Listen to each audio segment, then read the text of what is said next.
All right, we are live. It is Wednesday, August 24th, 2022.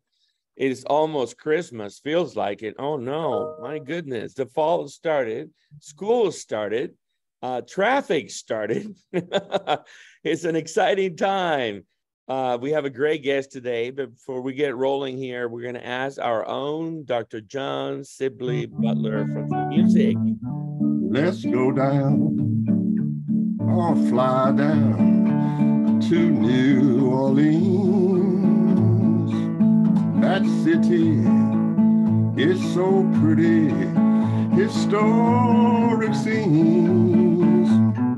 And I'll take you, parade you down Bourbon Street.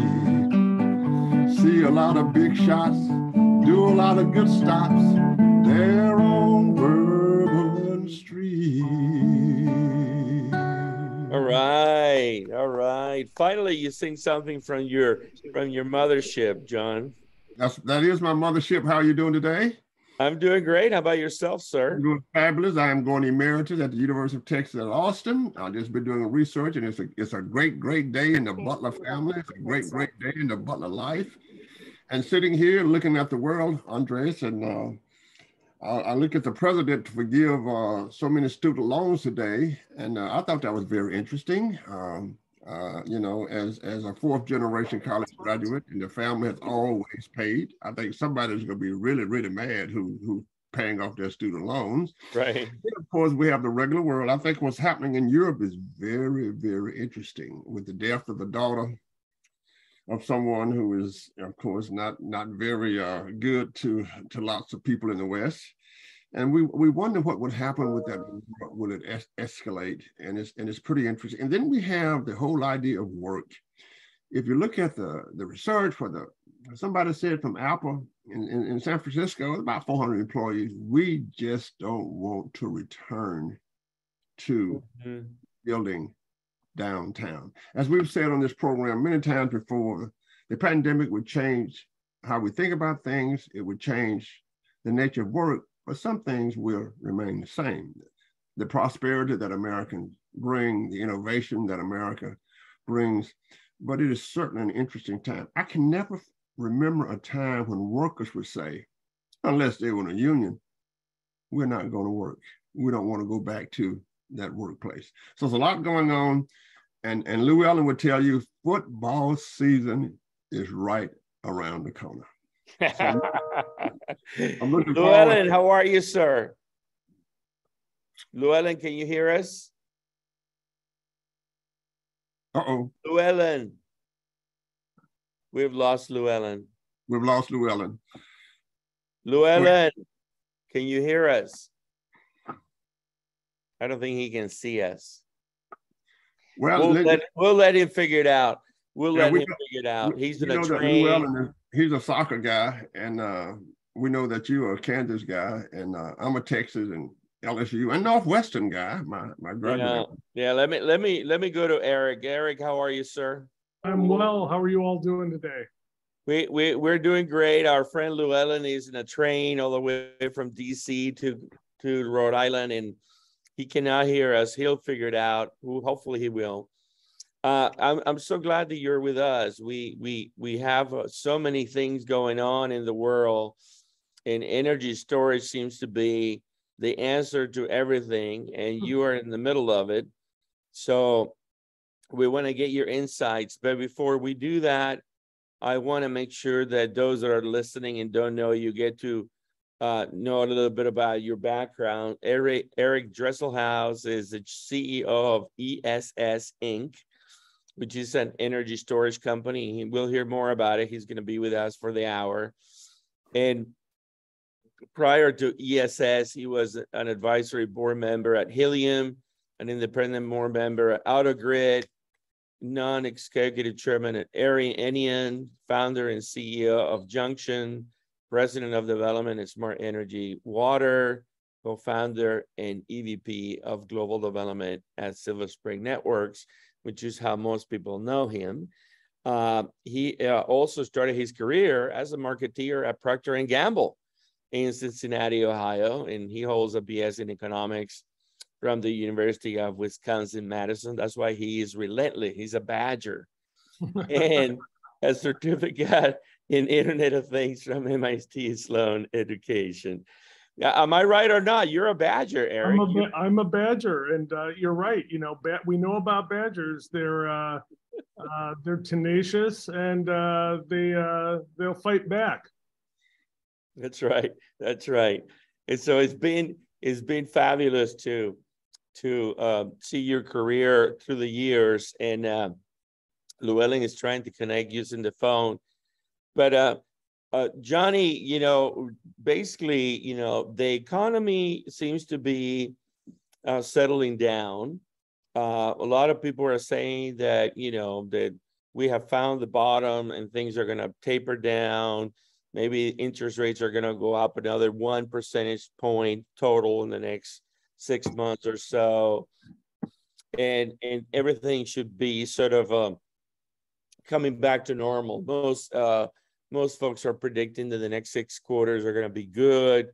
The big companies, you know, Apple, you know, having great results. And I think utilities and the infrastructure side of things with all these new bills passing are, you know, a buying spree in the making. We'll get more on that from Eric. But Eric, a couple of comments that you could make. You know, you have an interesting perspective where you're sitting in your company.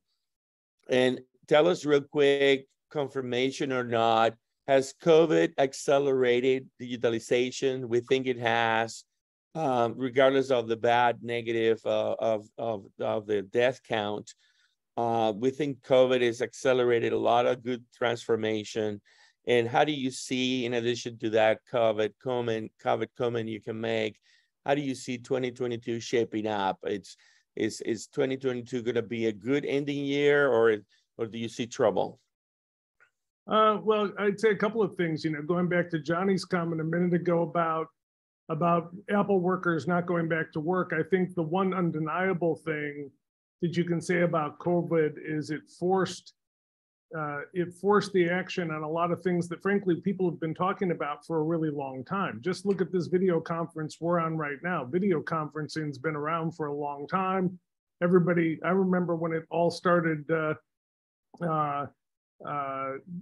everybody said, nobody's going to travel anymore. You know, we're all going to do everything by video conference. And we all know that didn't happen. I was flying 400,000 miles a year in the year since video conferencing was developed. But then you get something like COVID, and it really puts a shock into the system, and it forces things to change because, you know, it's really freeing if somebody tells you you don't have a choice. Right. Right. That's it, because you say, well, geez, you know, I'd love to come visit you, Andres, but, you know, I can't because it's COVID. So we'll do a video conference. And I think some of that will last. My view is where we're at right now. And the Apple example from the story that came out yesterday is a great example. Is, you know, things are going to settle back out a little bit, right? So we we swung to one extreme, and people started to go, whoa, wait a minute, you know, I'm not sure I'm comfortable with all of that. And now the pendulum swings back. I'll give you an example from ESS. You know, we're here in Portland. We have a factory. We build clean energy products here in the U.S. But, you know, my office is on the front side of the factory, and, you know, nobody's figured out how to virtualize that yet. So we never closed, right? Right. We've been here the whole time. Our adjustments looked more like splitting shifts and making sure that you had enough distance between people, and, you know, everybody was being safe and precautionary before vaccines were available. And so we have a lot of people here that, you know, wouldn't have a lot of sympathy with people who say, hey, I just want to work from home every day. Right, yeah, right. Eric, I think that's interesting because, you know, in the National Science Foundation called the Distributive Workforce, right?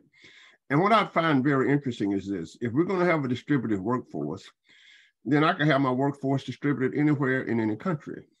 So my question is, what do you think is going to be the future as you look at what you do in your business? Of course, with a distributive workplace, your business becomes, you know, much more important as we move from the big downtown to outer areas. well, what if I have a company in Austin, Texas here, and my workers would say, well, I don't think we want to come to work. Well, I feel that I can get workers from anywhere in the world as long as they can do X, Y, and Z. So my question is, will the distributive workplace have an impact on us going to Ireland, us going to Germany, us going to China, us going to India, to pick up other workers that people do not want to work? Well, John, I think we're 25, 30 years into this already.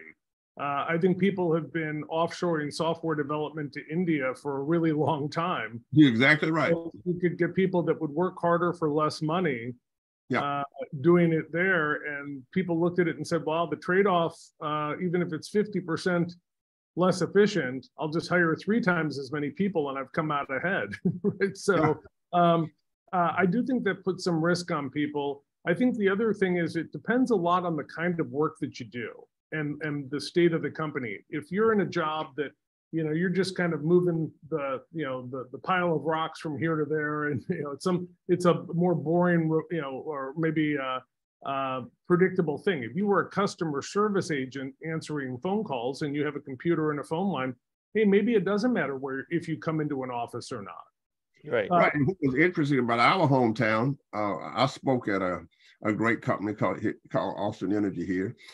And I think they told them to say that, okay, if you're a line person, you need to be here. But if you're a phone person, you can work anywhere. I think a great significant number sold their homes in Austin and moved out and made the money on their homes. So there's a lot of unintended consequences as we move forward on this, what we call this distributed workplace. Yeah, I agree with that. And I tell you, in a company like ours, and I'd speak, you know, I've spent 30 years almost now doing young companies, high growth opportunities across that whole range of companies that Andreas talked about. And if you're a young company that's growing, that's inventing something new, it's really tough to beat the collaboration you get from being in the room together, right? Absolutely. You gotta have the whiteboard. It's just tough to not have water cooler conversations and go to lunch and have an idea pop into your head or be in a conversation. One thing I find with Zoom calls, and this is such a great forum that you guys have because it's open and it's conversational, but most Zoom calls, the minute I get on the Zoom call, I look at the clock and say, when can I get off the Zoom call, right? Like we all want to make this the most, you know, we do so many of these calls that it's all about, you know, let's get on the call, let's have the meeting, let's run the agenda, and then the minute it's done, let's be under the guise of efficiency. We say, let's get off the call as fast as possible. Well, what you lose with that is spontaneity and serendipity. And, you know, sometimes those are really important ingredients. And, you know, especially I would tell young people who are very digitally friendly and used to, you know, looking at things online and having all of their interactions be off their phone or computer, that if your ambition is to kind of move up and lead organizations, that you know, you really ought to kind of calibrate yourself to live human interactions. And, you know, I'm sure some other folks on the phone have kids. I've got kids that are, you know, now in their early 20s and graduating colleges and things like that. But it's funny when you look at kids these days. If you know, one of my daughters will say, "Oh, I'm waiting to hear from someone," and I'll say, "Well, call them." And they'll say, "Well, I texted them." And I'll say, no, call them. Like pick up connect live to a human being and exchange in a live interactive dialogue. Right. And kind of cringe, oh my God, I don't want to do that. I tell you, you can get more done in a brief live conversation than you can over 50 emails flying back and forth. Yeah, I also think, Eric, that if you look at what we did, we made the technology that we had work. So as a professor, when we went through the pandemic, if we had designed Zoom for a professor, I would expect to have a canvas I can pull up in my house and have a studio, such that the classroom itself would look exactly like a classroom. And then I always expect that in your company, that the technology would allow me to move down the hall, say hello to people, and do certain kinds of things and see the entire factory. So I think what we did was we made Zoom work, but Zoom was not created specifically to do what we're doing in this network economy. I want one as a professor where I would have a studio and go to a blackboard so that the kids can have that at least. And then if in a company, I want one that looks like a boardroom. I want one that goes down the hall and goes in people's office so we can try to get that interaction through this kind of distributive work. Yeah. Right. So Eric, real quick, let's get to, Llewellyn continues to have serious problems. It's he's showing his age. Tell everybody your take on your company. What do you guys do? And perhaps more importantly, the opportunity that you see in front of us with all this flooding of infrastructure money that is coming, that is kind of, it's a significant amount of money towards the grid, towards the climate change. So start with your company and then walk through that. Yeah, sure. So ESS, Energy Storage Systems, we are the brand name of the category. So we're the Kleenex of our business, we build a long duration energy storage system. So people are all familiar with batteries, but really energy storage comes in a variety of different types, configurations. Somebody asked me the other day, how long has energy storage been around? And I said, are you familiar with the Hoover Dam? Because the Hoover Dam's a big battery, right? The potential energy is held upstream, and then when we need the energy, we open up the gate and it turns the turbine and we go. So what we build is what's referred to as an iron flow battery. It's part of a category of redox flow batteries that have a positive and negative electrolyte. Ours happens to be, as I said, an iron flow battery, so it uses iron, salt, and water as its electrolyte. And that's pretty great for a lot of reasons. The biggest one is the lack of toxicity and the general kind of earth abundance. All of the folks listening would be familiar with the pretty vigorous debate these days about supply chains, mining minerals. Where does lithium come from? Where does cobalt come from? Where's the nickel coming from? And all of those have put pressure on some of the technologies that we need for energy transition. So enter us. We're a solution that uses iron, salt, and water pretty broadly. Earth abundant materials, non-toxic. So hey, we've got Llewellyn back. Llewellyn, are you here? I think so. I think I can hear you. Can you hear me? Yes. We can. Good show. Good show.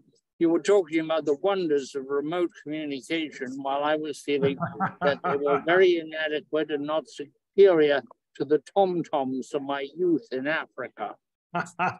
I think, Eric, if things are as they were the last time you and I spoke, which was on the USEA virtual press briefing, you should inherit the earth. I have just read in The Economist a staggering piece saying that the EVs are living a lie because we don't have the raw materials to support them, and we certainly won't see utility scale batteries, or not any more of them, because there's a tremendous bottleneck, and especially in China. So how is your business doing? No, you hit it on the head, Llewellyn, and our business is doing well, and the interest in what we're doing has grown dramatically, even in the few months since we've chatted, for a number of reasons. And I'll get to Andreas's comment about the IRA bill, because that's a part of it as well. But there's a ton going on. So we've got now every car manufacturer saying that they're going to transition to electric vehicles. You probably saw the news this morning. California has declared 2035 as the last day for selling internal combustion engine cars in California. So there is an immense demand for lithium, and in the mobility applications, frankly, lithium's the best idea we have today. Yeah, there are other technologies people are working on, but at scale with energy density to meet the needs of mobility, lithium's our best shot. And so the question is, and it's back to John's comment on kind of being purpose built. What we would say to anybody is, if we were all standing in John's classroom and looking at the whiteboard and we said, let's design a solution that's perfect for storing energy on the grid, you'd never pick lithium. Right. Yeah, it's too expensive. Its advantages are not the advantages that the grid needs, and its disadvantages are exactly what the grid does not need, which is something that tends to blow up. Utilities, utilities tend to have a real aversion to things starting on fire. So, so that's been great. But then it ties into the comment Llewellyn just made, and this is a big part of the IRA bill. When we look at the energy transition, I'm going to say the dirty secret, the thing we don't like to talk about, is the fact that so many of the things that we use, the technologies, the products, come from overseas. Mm-hmm. So if you look at where these products are being developed, if you look at where most solar panels are developed, where most wind turbines are developed, where most of the car batteries are developed, it's all done in other parts of the world with materials not mined in yet other parts of the world, all largely these days controlled by Chinese supply chains. Mm-hmm. And so IRA really recognized that, and something that it's gotten some coverage, it needs more coverage, is that in addition to some of the incentive tax credits and other things that are being put out, there is a huge tilt in this bill for American made. Right. And that's really, I think, it's going to go down what, the president and certainly Senator Manchin's advocacy and Senator Wyden here from Oregon, who was a key author to large parts of the bill. I think they really got that part right and said, we need to build these products here because energy security is national security. Right. And you can go and look at what's happening in Europe right now, and people are having their oh shucks moment. I don't know how blue this conversation gets, so I'll keep it family friendly. But people are having their oh shucks moment, saying, wait a minute, Russian oil maybe wasn't the best answer for my national security, but they very quickly have come to the conclusion that says trading Russian oil for Chinese batteries is probably not a good trade. Right. Well, Eric, with iron, salt, and water, it sounds like the Baghdad battery as we go into the history of batteries, which is about 3000 BC. So I'm not exactly, but I'll just ask the question that Michael Shear put up on the question answer. And the question was, before I get to mine, how does the lithium work in a circular economy? How does lithium work in a circular worldwide economy? Well, yes.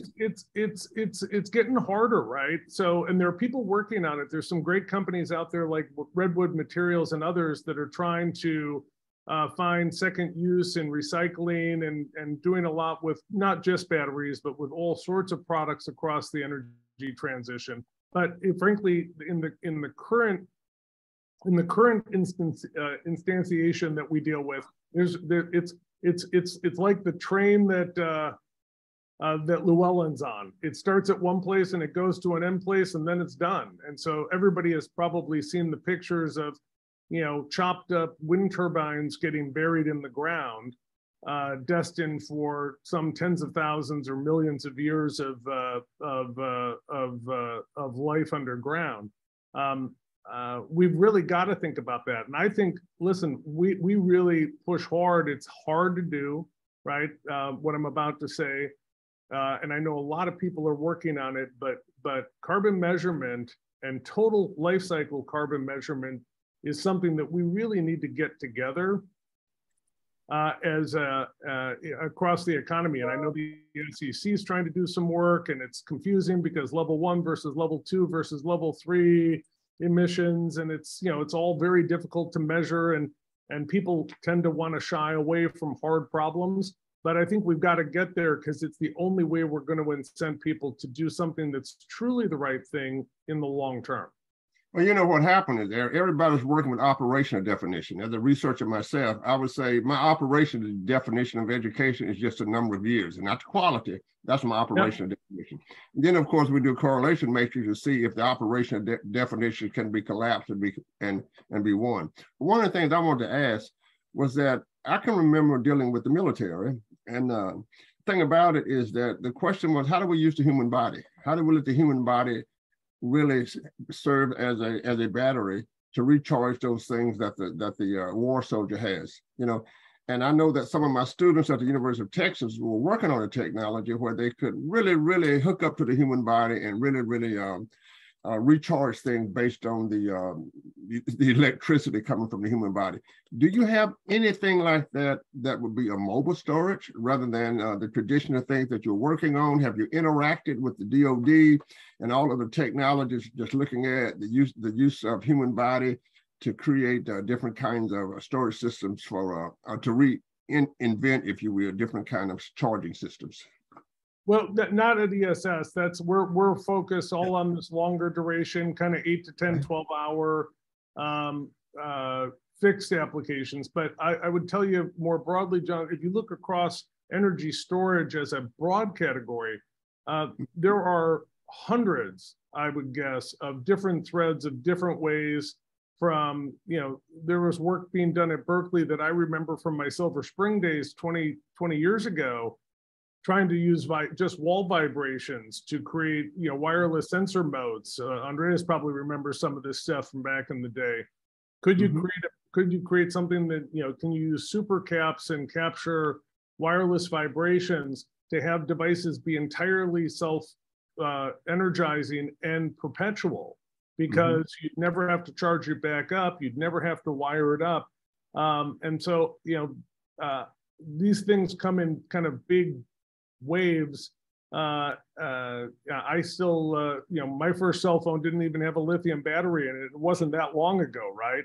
And if you got an hour or two out of the phone, boy, you felt pretty good about things. Now, if you don't get the whole day, you bemoan it. And of course, we all know lithium pretty good in the beginning. But lithium, after you've had your phone for 4 or 5 years, you used to get a whole day. Now you kind of get a part of a day and a half a day, and then you're recharging every time you can. And so we're going to see progress across a range. Now, the one quick thing, because you mentioned DoD, I think DoD, as it relates to carbon and grid, doesn't get the credit they deserve for how progressive they've been. Right. Thinking about how to look at forward bases and how do you decarbonize the military as best you can? So there's a lot of money, a lot of work going into that area. And for whenever I talk to a climate change denier, my usual answer is, if the Department of Defense, if the Pentagon thinks this is a problem, because they know they're the guys that are going to get sent to the front, and that we're going to live in a less stable world because of climate change. There's no department. Maybe the DOE is getting up there now that Secretary Granholm's in place, but nobody else takes this as seriously as the DOE. But I see Llewellyn's got something to say. You're muted, Llewellyn. Eric, what sort of market penetration is ESS getting with the ion battery? Well, it's really early days for us. We just started shipping commercial product earlier this year, very late part of last year. And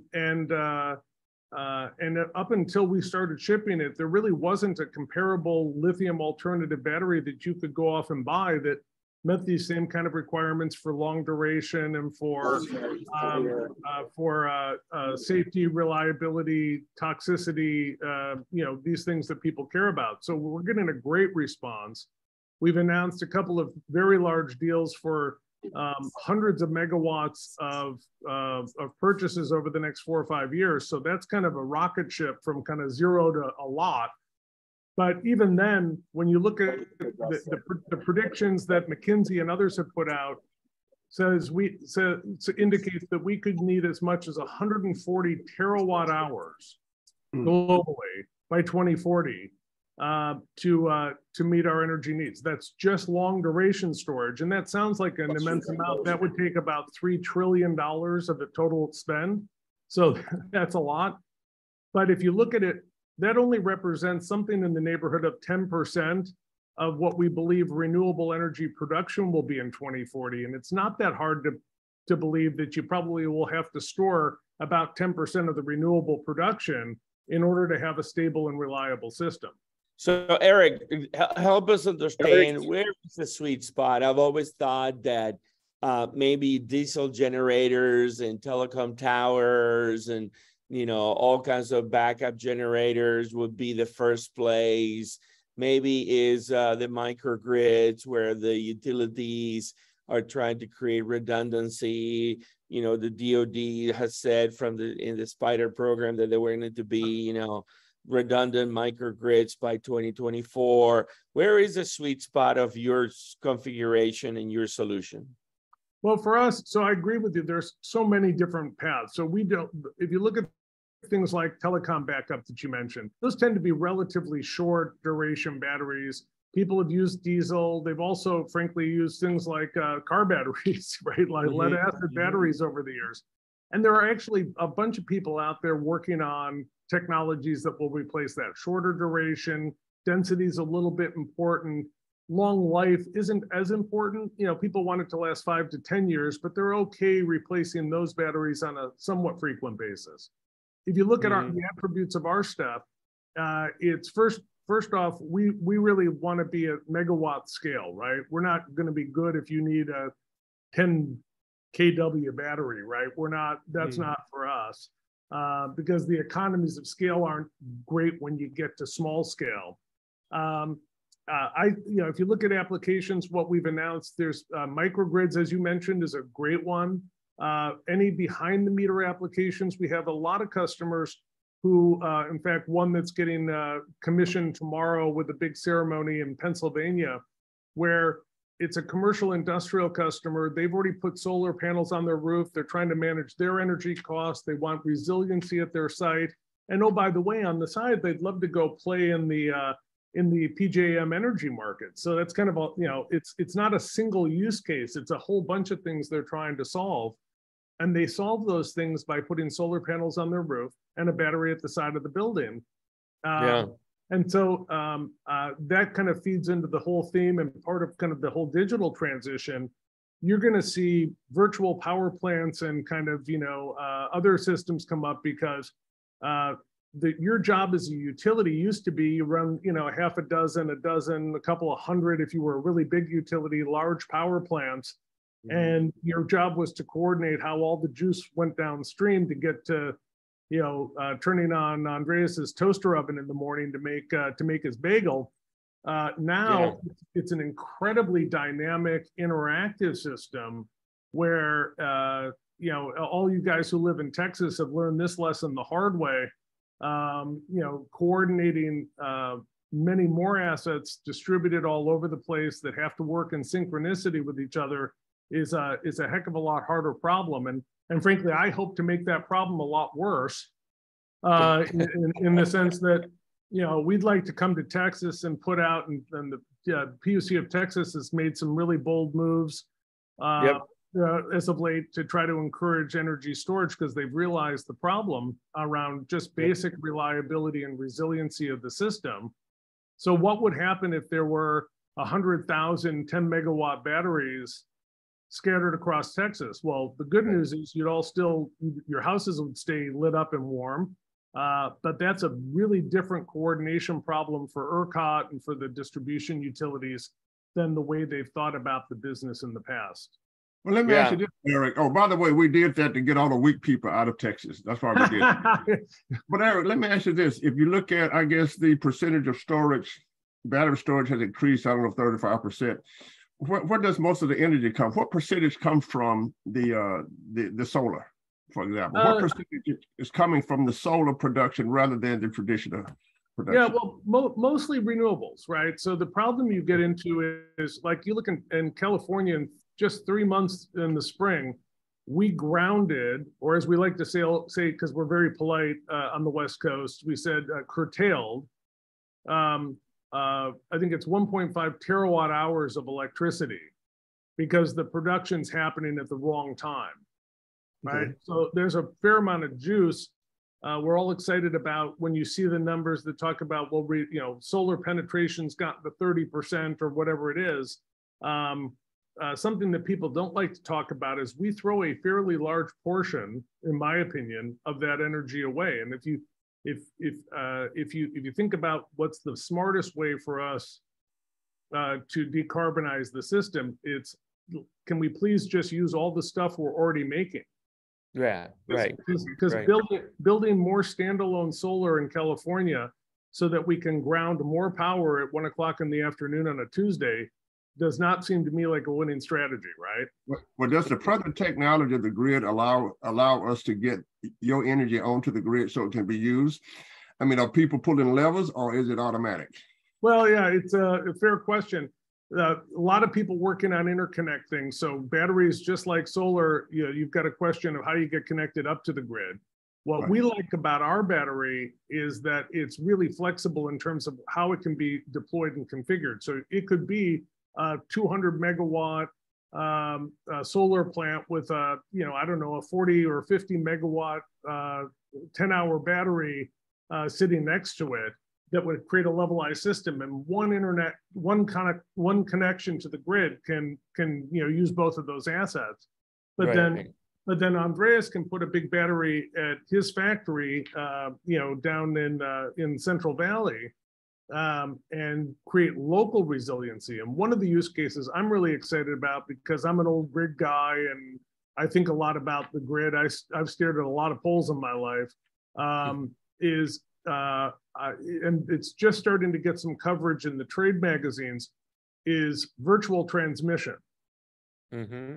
So, this is the idea. We've all heard the stories about how we have transmission and distribution constraints, right? Yeah.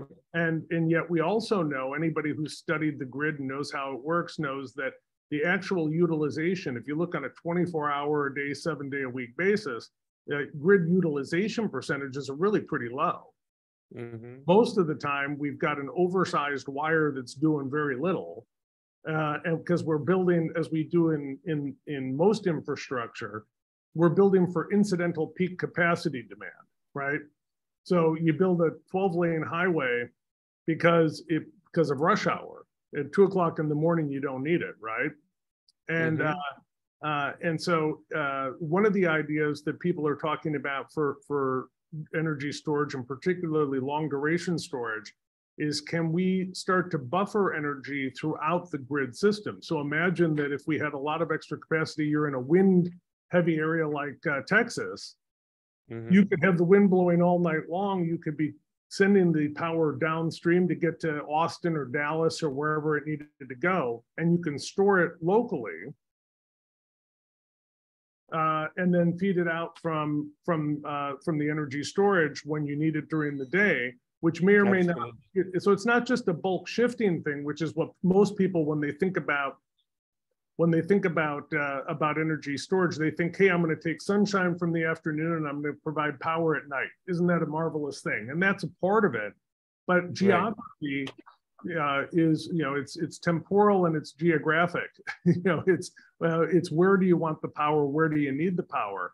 To your question, it's being controlled the same way as any other distribution asset would happen. And that's increasingly becoming automated. And I think increasingly it's going to be, especially when you look at merchant production, it's going to be done based on price signaling as much as it's going to be from a command and control perspective. People are going to say, hey, I need a little extra power right now. I'll pay 14 cents or 24 cents a kilowatt hour for it because I need it in this place at this time. But there's so many different economic models. We may even end up getting a capacity market in Texas someday. Who knows? So Eric, couple of questions real quick. Sorry, John. Couple of questions real quick. I'm trying to figure it out still, Eric, because you've been an amazing steward of the innovation of the grid for a long time, and tested so many avenues and pushed so many noodles uphill.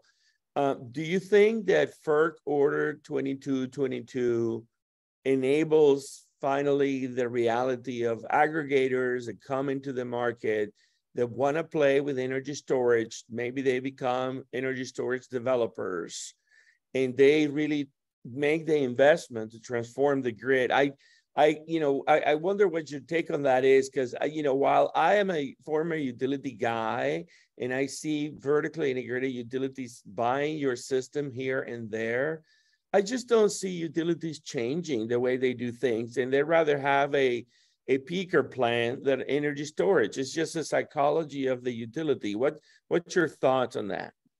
Well, complicated topic. I'd say a couple of things. The first is 2222 is great. I'm glad it got done. My opinion is it's not the revolution people are hoping it will be. And the reason that I say that is simple. If I was, depending on what market I'm in, and let's say I live in California or New York or a big coastal market, why would I sell wholesale energy when I can get paid retail? You can tell me that I can go put in the wholesale market, but I'm going to say, well, why would I sell 4 pennies a kilowatt hour when you'll pay me 12?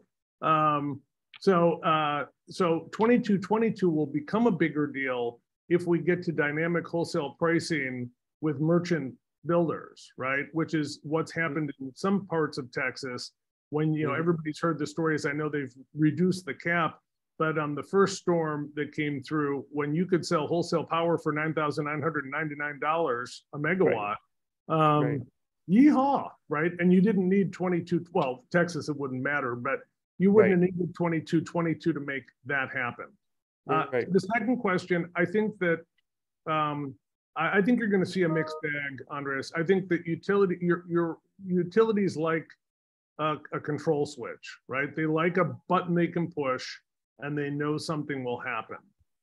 And I would tell you that I think what we do is a bridge to making a renewable asset, which you said, I hate that thing because I don't know if it's going to be cloudy on Tuesday, and turn that into a reliable, callable asset is a game changer for how traditional vertical utilities will think about renewables. And I go a step further and say the one thing I think you and I would both agree on, that utilities do a great job of, is they think deeply about resiliency and reliability of the grid. Keeping the lights on is their North Star. They wake up in the morning, they go to bed at night thinking about how we're going to keep the lights on. And energy storage, it turns out, in this new world we're going to, is going to be a critical asset to doing that. I can imagine a day, we don't have a project like this, but here's a use case that I think we're going to see, which is utilities putting out large-scale batteries like ours out into the distribution grid so that they can suck up rooftop solar that they didn't build, right? And then turn around and store that and push it back out when they need it, just as a reliability resiliency thing. Yeah. So buying wholesale, buying the excess juice for nothing and making a ton of profit. Well, that can happen too. Listen, look at, and by the way, people think this is a California, Texas, New Yorky kind of thing. Go look at the Midwest ISO, right? And look at all the wind in Iowa and southern Minnesota and parts of Wisconsin. And now go look in 15-minute increments. Look at how often we now go negative pricing on the grid. Yep. Right? Okay, Eric, I'm a Southern Louisiana boy. Okay. And can I get in there a moment? Sure. Go ahead, Llewellyn. Yes, go ahead. I would like to go back to basics here and ask Eric, what is the drawdown time on your battery, and what is the optimum size for one unit? The timing, most of our applications are 8 and 10 hour. That seems to be the sweet spot of where people want to go. In terms of size, it's really modular in the configuration. So the behind the meter product tends to be kind of a 500 kilowatt hour system. That seems to be a size that people want, kind of in the 75 to 100 kWs of power, and they want it to last for 6 or 7 hours kind of timing. Whereas for the larger scale stuff, it can go anywhere from 10 to 100 megawatts. And we sell them in kind of compartmentalized kind of 100 kilowatt 10-hour kind of blocks. And so it's you just kind of clip them together. We're not there yet. We're still on the growth path, but I'd like to see us get to the point where the installation documentation is produced by IKEA. It's like it doesn't even need words. It's a line diagram with we'll include the Allen wrench, and you can just snap it together and build these things out as you need them. Yeah. And what is the basic principle of the technology? It's what's known as an iron flow battery. So you build an electrolyte, you have a positive and a negative electrolyte. And basically in the simplest case, when you're charging the battery, you make rust. You plate rust on two sides of a conductive material, and then it stores the energy there. And then when you need the electricity, so you want to discharge the battery, you reverse the polarity and you unmake the rust.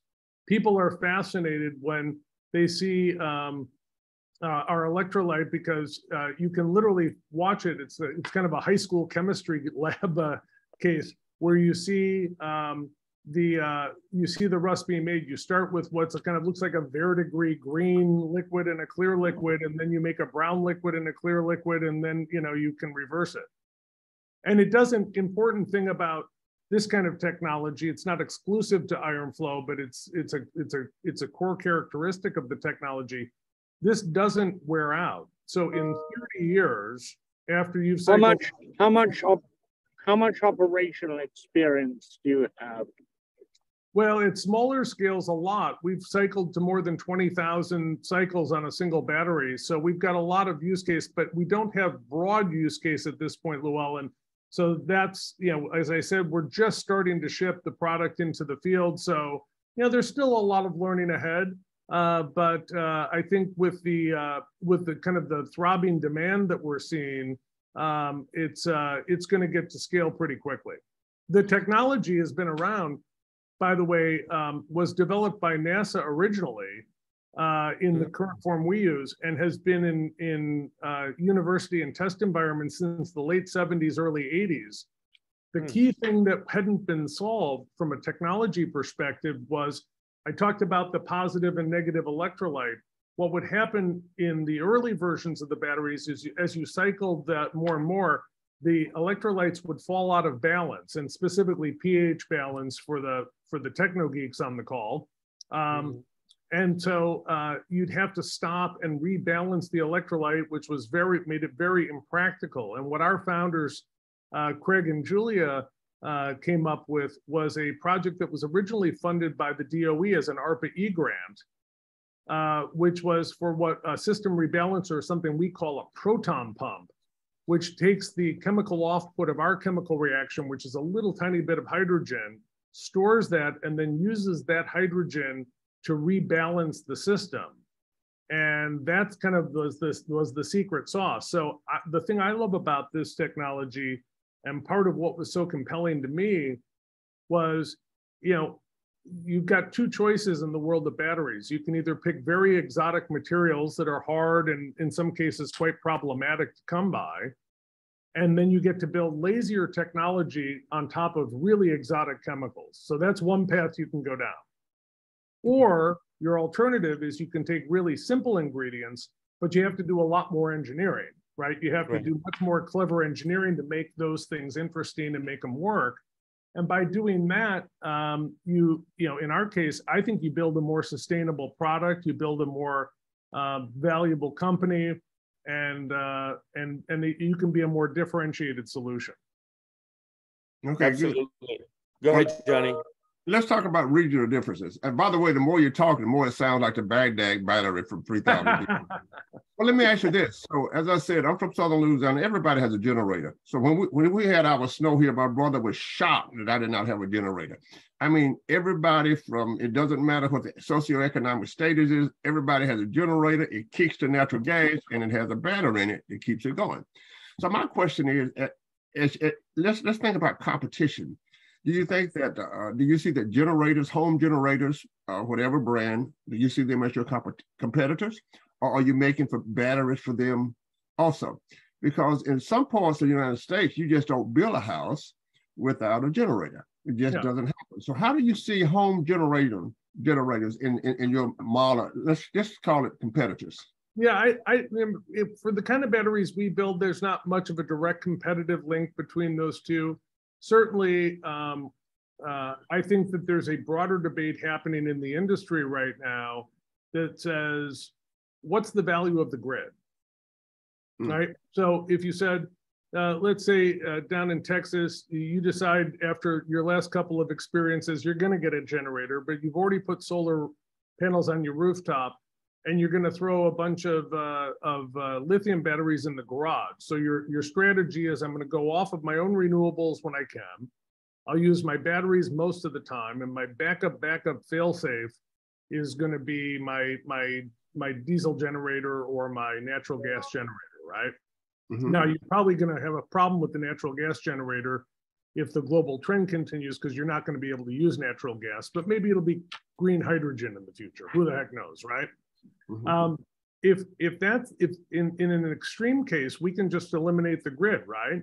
Everybody will be responsible for generating and providing for their own energy needs, and nobody will have to be connected to anybody else. And we're listen, that's where we started a couple of 1,000 years ago, right? Everybody had a fire pit in their own house. You had to go gather your own wood. But we decided that there was a real value to having a centralized system. We decided, and particularly got some big boosts during the Depression era with the Work Progress Administration, the Rural Electrification Act. We decided it was really valuable for everybody to have their own have access to electricity. And it may be that people in Louisiana have to do it for a small generator for their home, but for the most part, the most efficient way, dollar efficient way that we can generate electricity and keep everybody connected is through a centralized, scaled distribution system. The economics on a per kilowatt basis cannot be beat on an individual basis by doing this at scale. And I don't need to start a net metering debate with 7 minutes left on the clock, but if we didn't pay full retail rates on feed-in tariffs, you guys tell me what you think rooftop solar penetration would be in California, Hawaii, or anywhere else. Right. I don't know. I just know when I play golf, my partners take the golf ball and aim it at the solar stuff that's on the roof in Texas here. So Eric, do you see ERCOT as the prime market for this transformation? Well, ERCOT and ERCOT-like people. I mean, I think if you go call Elliot Mainzer up in California, he has been ringing the bell, sounding the alarm. California is doing it for different reasons, right? I mean, they keep turning off the big generation. So I mean, it's almost. Do you see a correlation or an opportunity when you have the EVs, and the EVs now the vehicle to grid? Could the EV reality of say 1 million EVs being balanced by the grid really come to bear if they actually attach to a system like yours that is 10, 30 megawatts? Do you see a synergy there? Because it seems like the EVs are happening. Well, EVs are happening, and listen, well, I'd take a step back and say, the way I look at, people tell me all the time, we're going to decarbonize the energy system, right? And then we all go, yay, and then. But I think the way we look at it is, if we're going to decarbonize the electricity generation system, we're going to electrify all of transportation, we're going to electrify all of the buildings. We're going to take the 800 million to 1 billion people around the world who don't have access to electricity. We're going to get them on the grid. We're going to take the 2.4 billion people that cook with a suboptimal cooking fuel, as bad as dung, in a fire. And we're going to put them on a more sustainable fuel source. And when you step back and look at it, we're not shifting, we're not changing our electricity system. We're building an entirely new electricity system that's 2.5 to 3 times the size of the one we've got today on a global basis. And we're going to do that all without carbon. So I don't know what we're going to do for an encore after that, but the scale of the undertaking, I think, is really lost on people. Yeah. And so to that end, I think there's huge synergy. I'll tell you the biggest synergy I see with electric vehicles in our business right now is everybody's excited about building fast charging infrastructure, and Right. it's cars, but you know, trucks are probably a bigger deal. We're talking about an electric vehicle corridor down the I-5 through Oregon, where our office is a quarter mile from the I-5. Yeah. And so everybody gets excited about it, and then they look at how much juice gets pulled for fast charging infrastructure, and they go to the local utility and they say, hey, you know, this is this thing I want to build, and they say, great, I have to totally rebuild the substation. It's going to cost $15 million, and it's going to take me 5 years. Right. And we're going to have to do that 25,000 times, right? Right. Or we can put a big battery there, trickle feed the big battery, and then burst charge downstream from that. So, you know, for the same reason this video conference is going to work, is we put caching in video conferencing, right? We've buffered the system. We don't buffer the grid. We're going to have to buffer the grid. Yeah, I think that you're onto something, and I have said over and over that when I think about aggregation, and you know, you guys are a product company, but why not partner with a bunch of private equity guys and basically respond to all the RFPs to build the $7.5 billion charging stations, and really make this, you know, the way you build a nationwide resiliency, large duration battery infrastructure. Yeah, I think, listen, we're talking to some of those parties. We want to be kind of a technology partner. Our business model is to be a technology partner and you know, and supporter of these people, not to be, I'm not a service company. I don't have the people out in the field. Somebody the other day said, you know, he said, Eric, I know what you are. You're an arms dealer. Yep. You know, and that's kind of in a way, in a good way, good arms, but right. We're trying to pump the technology out there that is going to enable people to do all sorts of creative things. And yeah, you know, you'll appreciate this. I think I talked about this from when I was spending more time on networking and software, that my old partner, Raj Vaswani, had a great line. He says, I only know one thing for sure about networks, which is I have no idea how people will actually use them once we build them. and I think that's right. I think when you put enabling technology and infrastructure out there, you'll have your ideas, your best guesses, your fondest imaginations of how people are going to use it. But once you get it out there, you know. Yeah, absolutely. So I'll tell you something that affirms that. So I finally, I had a purchase order reservation for a Rivian and a F-150 Lightning. And I finally decided not to buy the Rivian, and I took my money back. I am buying the F-150 Lightning because my dream is to go to work, charge the truck for free, and then come home and run my house with it from the truck and never pay electricity at home again. There you go. That's a good goal. I love the fact that by being a guest on the show, I was going to get a free Lucid Air. I thought that was quite generous of you guys to be giving those away. So that's a beautiful thing. I'm looking forward to it. I know. Llewellyn, jump in here. Final thoughts. Yeah, unmute yourself. Unmute.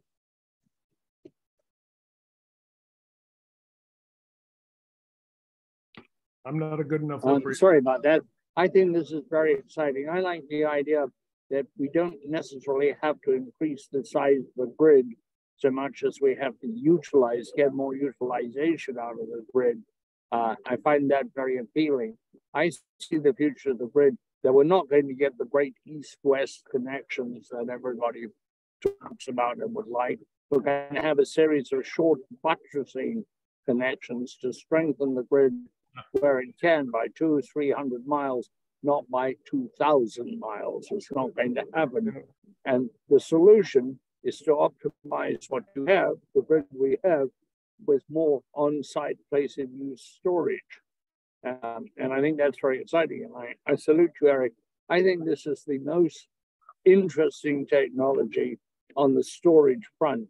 Do you have any idea what a kilowatt hour would cost? Well, the goal, you know, the DOE, and we were really fortunate. We were able to host Secretary Granholm, came here just 2 weeks ago in celebration of the IRA bill getting passed by the Senate. And the DOE's put out a great goal for what one of their so-called earth shots, which is, you know, kind of big, gaudy, audacious goals. Oh, did I? And so anyway, I go ahead. Yeah, sorry, I think I froze up for a second there, but you know, it's kind of less than 5 cents, and I think you're going to see, you know, the longer term goal is to get this storage down to kind of below a couple of pennies a kilowatt hour, fully transacted. And wow. if you can imagine a day, we're not there today, so don't send me your purchase order for penny a kilowatt hour storage yet. But with volume, with scale, you can imagine that we're going to get to a place where we're going to have less than 2 cent, renewables combined with less than 2 cent storage, and you'll have an average 24-hour day, 7-day a week, cost of electricity that's zero carbon for under a nickel, and that's a pretty exciting day. Sure. Eric, Johnny, I wanted to know, Eric, what was the term you gave to this diversified stored grid that you started explaining? I just wondered if you remember. I don't know. It probably needs a brand name. I don't know. I'll have to work on that. I don't have a name for it. That's all right. It doesn't matter. I was going to steal it from you and use it. Well, we'll all work on it together. How else do you think I can make a living? The four patented co-authors of the copyright or something. I don't know. Well, Eric, as you move forward, remember that we have a delivery system. We have lots of technology. I think this is very interesting and very exciting, Eric, and more power to you. And keep in touch with us, please. Please, thank you. Johnny. You know, you got to have a delivery system, and the grid is a delivery system. There are so many technologies, and the question is, how do we put it back on the grid in a way that's compatible with the technology of today, that's automatic, that sends a signal and say, now it can convert to this. So I think that the technologies outside of the grid are way ahead of the grid itself. You're right at the center of what we do, because for us to do what we do, you've got to do what you do. And thank you very much. Oh, no, thank you. Hey, Eric, real quick, final thoughts. What's keeping you busy the next 6 months? What's coming up? Well, I think we're just, it's time to build, right? I think in my view, a lot of folks that have worked across parts of the renewable energy transition space, whether it's digital grid stuff that you and I worked on for 100 years, or generation technology, storage technology, you name it, we've all been able to hide behind the fact that we said, well, we're not getting the support, we don't have the regulatory environment, the federal government hasn't given us what we need, blah, blah, blah. Well, you know what? Now we have it. Well, now we got it. So it's time to build. Right. But what about, real quick, last point, what about Australia, Japan, Korea, Europe? Are they ahead of us? What's going on?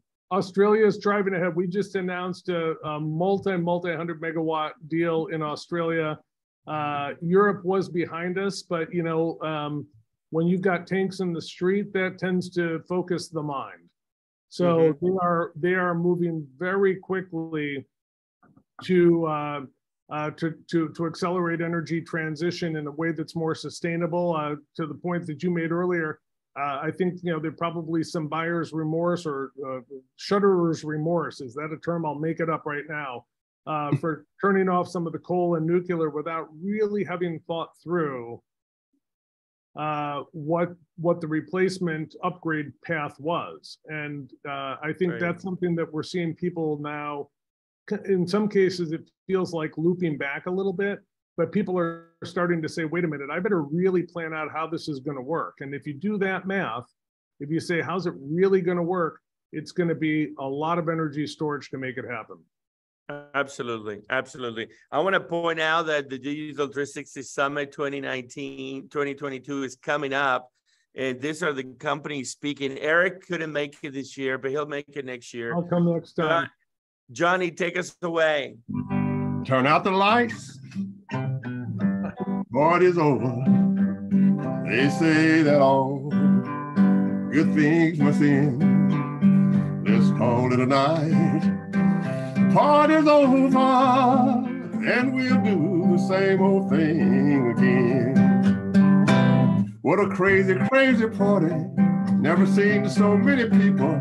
Look at you, look at me, laughing and having fun. But let's turn out the lights, cause it's over. Like that? Okay. I like that. Awesome. Although we don't like to turn off the lights, Johnny, we like to turn them off. I know it. I know that's right. Gentlemen, thanks for having me. It was a lot of fun to connect with old friends as always. You bet. Absolutely. You take care of yourself. All righty. Thank you, guys. All right. Bye-bye. Take care.